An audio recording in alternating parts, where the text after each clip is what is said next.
Ya estamos de nuevo en Negocios Televisión, de nuevo en Todo es Geopolítica, pendientes de la actualidad en el conflicto y también de los últimos avances por parte de Rusia, la entrada en Robotine, la toma de Krinky, varias localidades en la zona de Avdiivka que han tomado en las últimas horas y que queremos repasar de la mano de Pedro Mourinho. Pedro, cuéntanos cómo está la situación. Sabemos que siempre vamos por detrás, es cierto lo que decían en el chat, normalmente 24 o 48 horas de atraso, pero bueno, parece evidente que después de la toma de Avdiivka, hoy mismo Ucrania reconocía, según la agencia Bloomberg, que temen que sus fuerzas, que sus defensas se rompan antes de verano. Claro, vemos que después de la toma de Avdiivka parece que este bastión fundamental para Ucrania ha, de alguna forma, propiciado avances que no veíamos desde hace mucho tiempo por parte de Rusia. Pues sí, efectivamente, fuera de lo que es una situación táctica, lo que tenemos que siempre aquí hablar es más desde un punto de vista estratégico. Y desde el punto de vista estratégico, ahora mismo, ¿qué es lo que está ocurriendo en el frente? Pues está habiendo un ejército ruso que está empujando y un ejército ucraniano que está retirándose en posiciones defensivas. El escaso territorio que había ganado en la contraofensiva ya lo ha perdido y cada vez está retrasándose a posiciones más a la defensiva. ¿Por qué? Porque tiene unos problemas estructurales. Le faltan soldados, es decir, le faltan número de... hay que pensar que Ucrania, las cifras, porque es una de las primeras cosas que habría que analizar, es cuáles son las cifras reales que hay ahora mismo en Ucrania.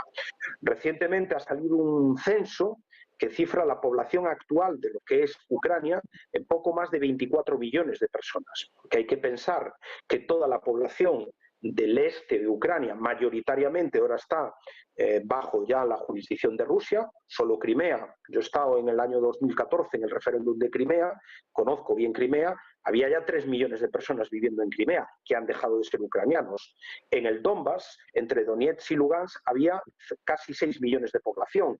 Están, la mayor parte, o se han ido a vivir a Rusia o continúan, es ya territorio ruso y por lo tanto son ciudadanos rusos. Lo mismo en Gerson y Zaporilla, que son más pequeñas, pero también aportan 1 millón y cerca de otro millón de habitantes más. Es decir, ha habido una pérdida de población en detrimento de lo que son los nuevos territorios rusos y después un porcentaje significativo no solo de mujeres y de niños que se han venido a la Unión Europea. También ahora se habla de 700.000 varones en edad de estar en el servicio militar que se han escapado literalmente de Ucrania.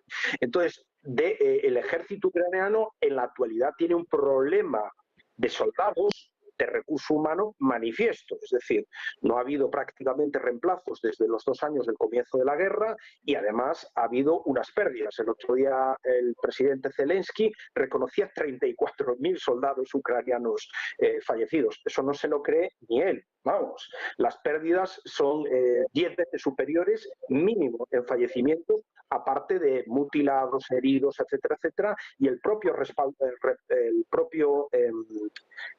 cambio que hay que dar, descanso que hay que dar a las tropas cuando están en el frente.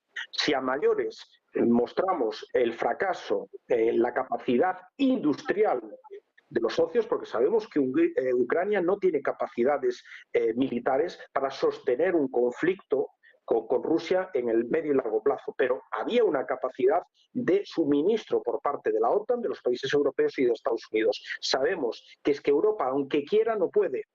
Porque es que, claro, estas élites que viven en Bruselas hacen planes que le hacen esas consultoras y todas esas agencias que te hacen unos planes muy bonitos, pero después hay que bajar a la realidad de la capacidad industrial.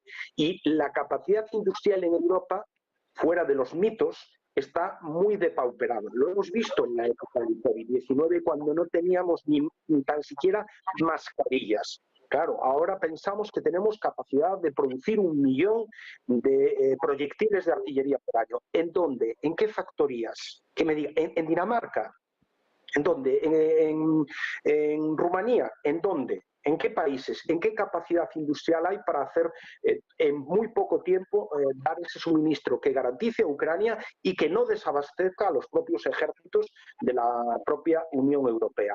Y en tercer lugar, y no menos importante, aparte de las capacidades de suministro, de las capacidades de recursos humanos, también hay que tener en cuenta a quién tienen enfrente. Es decir, pese a toda la propaganda que se ha dicho de que Rusia, el ejército ruso era poco menos que un ejército de Pancho Villa y que además las capacidades industriales de Rusia eran inexistentes, vemos todo lo contrario. Ahora el propio ejército ucraniano, el propio Zelensky, reconoce que en determinadas líneas del frente la capacidad de fuego rusa en artillería es 10 veces superior a la ucraniana. 10 veces superior. Aparte, sin tener que ir a una movilización ni de los soldados de reemplazo, solamente con soldados profesionales, ya hay más de 400.000 soldados en el frente de Ucrania.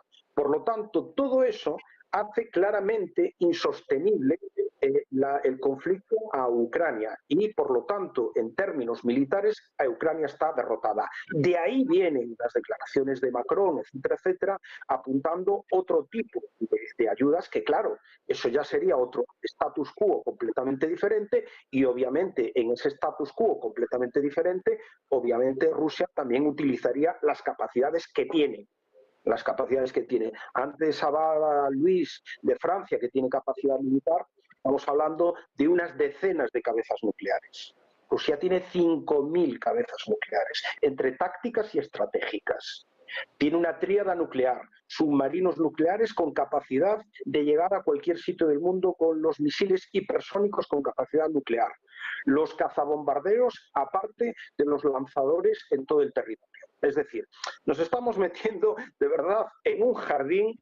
Esta palabra, desde que la ha dicho Borrell, me encanta recordarla, pero es un jardín, en este caso, muy peligroso, donde de verdad yo creo que no se está midiendo para nada la insensatez que están teniendo los líderes europeos, que, insisto, creo que las élites en Europa, como muy bien decía antes Adrián, están separadas ya desde hace muchos años de la ciudadanía, pero creo que hoy en día las prioridades de las élites europeas para nada se corresponden con la realidad de las prioridades de las clases medias europeas. Porque yo, cuando voy a una cafetería en España, no escucho a nadie hablar de que hay que derrotar a los rusos.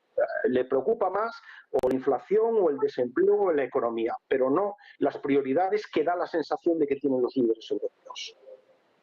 Rápido, nos queda un minutito para terminar el programa. ¿Cómo ves el conflicto? Y sobre todo una pregunta que empieza a estar en el aire. Ucrania está colapsando, porque por las palabras de Zelensky, el artículo de hoy de Bloomberg, da la sensación de que no puede aguantar mucho más.